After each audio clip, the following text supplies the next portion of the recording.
You guys still struggling to learn your triads and arpeggios all over the fretboard? If you're like me and you're still struggling with that, stick around and watch this video. I'm going to try to do my best to make this as short as possible and efficient as possible so that you can see what I'm doing and maybe practice what I'm practicing. If you feel confident you already know your triads and arpeggios all over the fretboard, please move on to a different video. This is not for you. Otherwise, I'm just going to take up like the next 8 minutes of your time and you're not going to learn anything. But if you're still struggling with triads, like I'm still struggling with triads, stick around. You've made the decision now to stick around. Now listen guys, I might make some mistakes in my speaking. I'm not going to cut this video. I'm going to try not to chop it up at all. You might see me zoom in and zoom out, but that's it, all right? I'm going to try to just make this one video. So if I say something stupid or I belch, forgive me. Recently, I realized that when I'm playing on the guitar, I'm targeting maybe chords or notes or ideas, but I actually realized that I could not say, I want to express to you nothing but an E minor sound.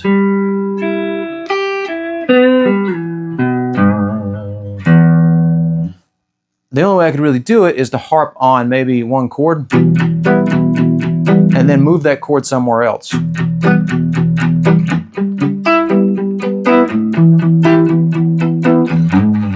I don't even know what that was. That was sloppy, but remember, we're not cutting this.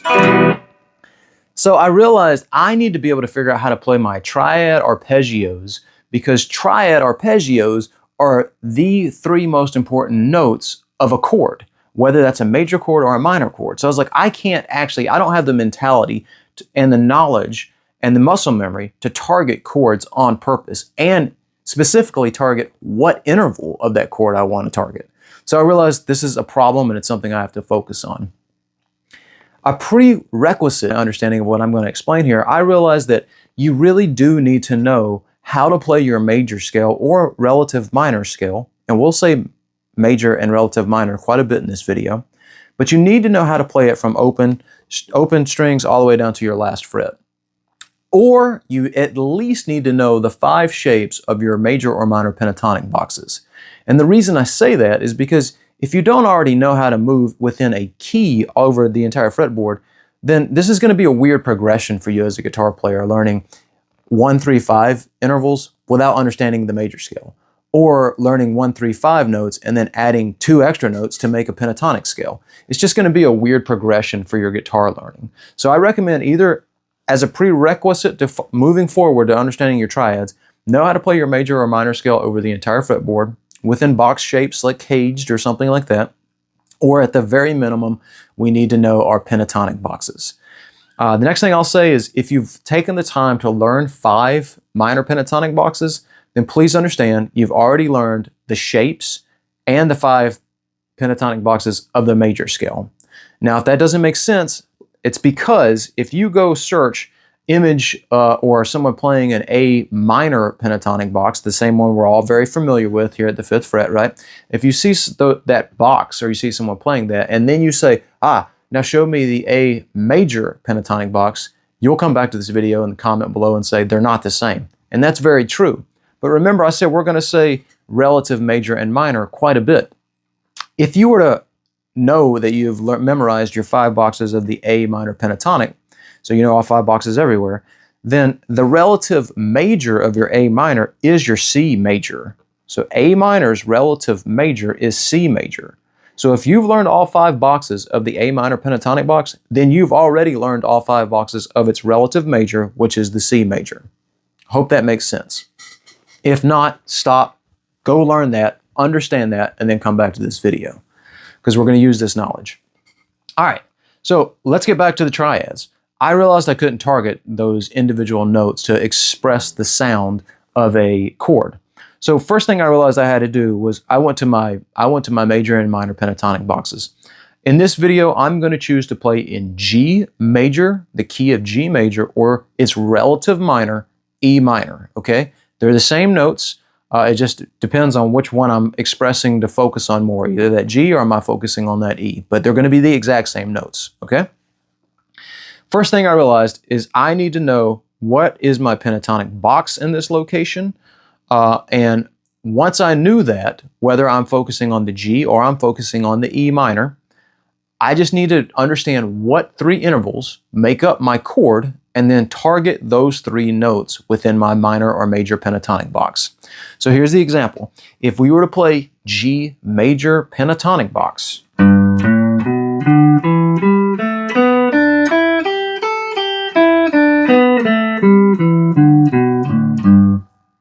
if you already memorized that, you don't need to learn anything else. You just need to know what 3 intervals make up the G major chord. And the 1, 3, 5 of that chord is going to be the G, the B, and the D. So we're not learning anything new. We're still playing that pentatonic box, but now we're only going to play the 1, 3, 5 of that. So 1, 3, 5, 1, 3, 5, 1, and then back up.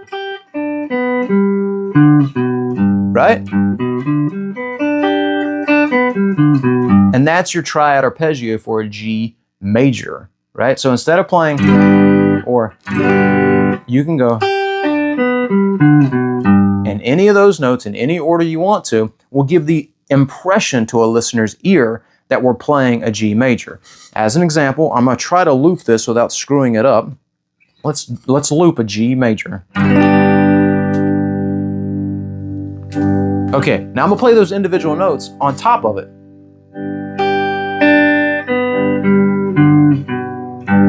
Make it more melodic.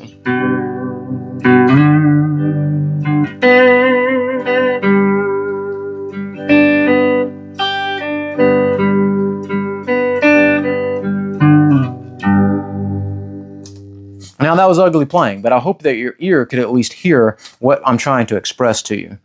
All right, let's move forward. Once you understand now how to play or how to create your triads, what I decided to do was learn every diatonic chord, major and minor, within a key. Now, I'm choosing to focus on the E minor. That's just my perception and what I've been doing lately. You can focus on the G major if you want to, or any other key. This applies to any other key, but I'm just going to focus on the E minor. So the first thing I did is I said E minor, what builds my E minor chord? What builds my E minor chord, the 1, 3, 5, would be the E, the B, and the G. So I need to find my E, B, G, or my 1, 3, 5 of an E minor in this position, right? And play all those notes. So that looks like this, an E minor triad arpeggio.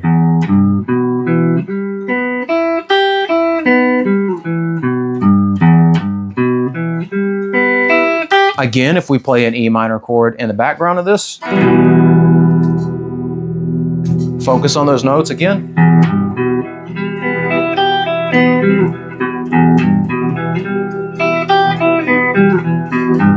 Again, that was a little sloppy, but I'm just trying to move forward here. Now I realized, back to a YouTube video short that I made. What if we used these arpeggios, these triad arpeggios, as a pedal tone? A pedal tone is like when you're trying to learn a scale, right? Like the example would be like the G minor pentatonic. But we only focus on one note, and we always come back to this one note. You let the other notes rotate around it as you're learning.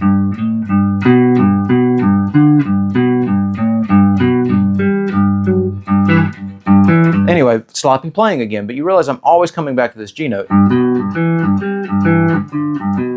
I'm always coming back to this G note. That's the pedal tone. What if we used a triad arpeggio as a pedal tone? So E minor. Now move to the next chord within the E minor or relative G major, and that's going to be an F sharp flat 5. Weird, I know. But that's what it's going to be. So I would use the E minor triad as my pedal tone. I would learn now how to play the triad arpeggio of an F sharp flat 5. Now granted, you're going to have to spend time learning that. Right? You're going to have to find your 1, 3, 5 of that chord. But what I'm doing is then I'm using the E minor as my muscle memory or my pedal tone. Go to the next chord, the F sharp, flat 5 minor. Back to the E minor. And now instead of going to the F sharp minor flat 5, I'd go to the G major because that's the next chord in the progression. Back to the E minor. Now the next chord's the A minor. Back to my E minor. Now the next chord is a B minor. Back back to my E minor. I know it's getting repetitive, but you see what I'm doing? I'm using the E minor as the home base and the muscle memory, and then I'm letting the next chord come in that key to practice the triad arpeggio. And then I'm going back to my muscle memory, next chord in the key. So hopefully that makes sense. And I'm practicing it again and again from 5th fret and up. Now this gets to the next concept I had where I made a video called the Joe Perry Music Theory, because I realized Joe Perry predominantly only plays in 2 positions, maybe you could call it 3, but usually he focuses just on one key. He dominates all of his knowledge in one area, and then I'll move to the second area. The second area of all he's doing, in my opinion, is finding where the bar chord is of what he was playing over here in the open position, 5th fret and above. And then essentially after this, he just goes past the 12th fret and he reduplicates the knowledge he's already learned. So I figured I can do the same, right? I'm going to learn my, whatever key you choose, but I'm going to learn my E minor, relative G major, triads and arpeggios from 5th fret up, and then I'm going to move to where my bar chord is. So in my case, I'm focusing on E minor. And then I move to the E minor bar chord. And I'm deciding I'm going to learn everything I learned here and do the exact same exercises, but I'm going to learn it here in my second position. And so what I'm doing now is I'm going back and forth. I've learned that here's my E minor. I know I played it sloppy because I'm still learning. And then I've decided what I can do now is go to my F sharp flat 5 minor, back to my E minor, next chord's the G major, back to my E minor, right? And you see what I'm doing? I'm duplicating what I've learned here, but I'm learning it in the second position of where the bar chord would be. And again, if you're learning this in the key of A major, you're going to learn everything from here, and it wouldn't be, to move from A major now, you'd be going now to the 6th string, 5th fret, and doing everything you learned here, but doing it here. So hopefully that makes sense if you decide to change keys. And then I realized what's really fun about this is not only can you focus on doing the pedal tone in this area and then the pedal tone in this area, you can start connecting the two. And that's currently where I'm at, what I'm doing. So as an example again, I'll play my E minor. Now I can go to my second position and play it.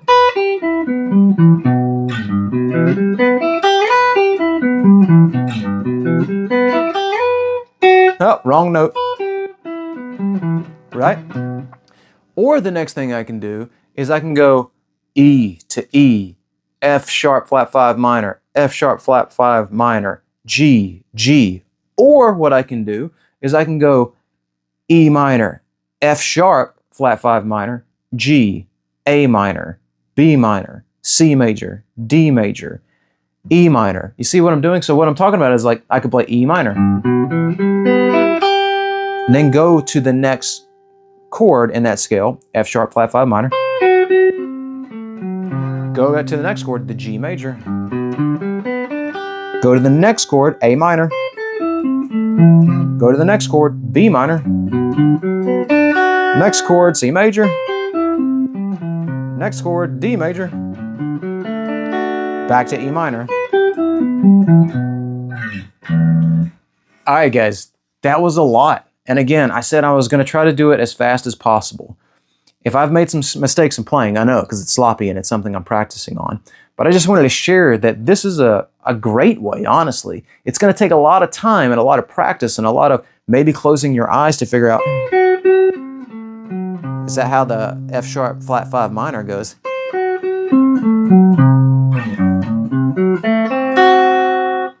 I had to open my eyes there to find my location. But right, it's going to take a lot of practice. But the other thing that I've started working on with this is I'm getting knowledge on the fretboard and in my head and the muscle memory on my hand. But now, thanks to a commenter, someone who commented on one of my other videos, and he recommended me getting a new pick for alternate picking. So Henry, thank you for that. I believe your name is Henry. That's what it looks like when you comment. Thank you for the advice on getting this Jim Dunlop flow. But now I can start focusing on my alternate picking as I'm doing these practices. I wouldn't recommend, honestly, I wouldn't recommend trying to do both at the same time. If you're trying to learn just the scales, don't even worry about the picking hand. Until you feel like you've got this where your eyes are closed, you don't have to think about it. You can, on purpose, say, give me the G major. Give me the F sharp. See, I didn't do it fast enough. Because I couldn't think here, don't move so fast with your picking hand, otherwise it's going to be slop everywhere. So I'd recommend focusing on just one at a time and then maybe progressing once you feel like you're confident enough that you understand what's going on with fretboard knowledge. Start that alternate picking with your other hand. That's all I got to say today, guys. If this was helpful, thanks for watching. If it wasn't, I apologize that you've wasted your time. I hope you have a great day anyway. I'll see you guys in the next video. Thanks.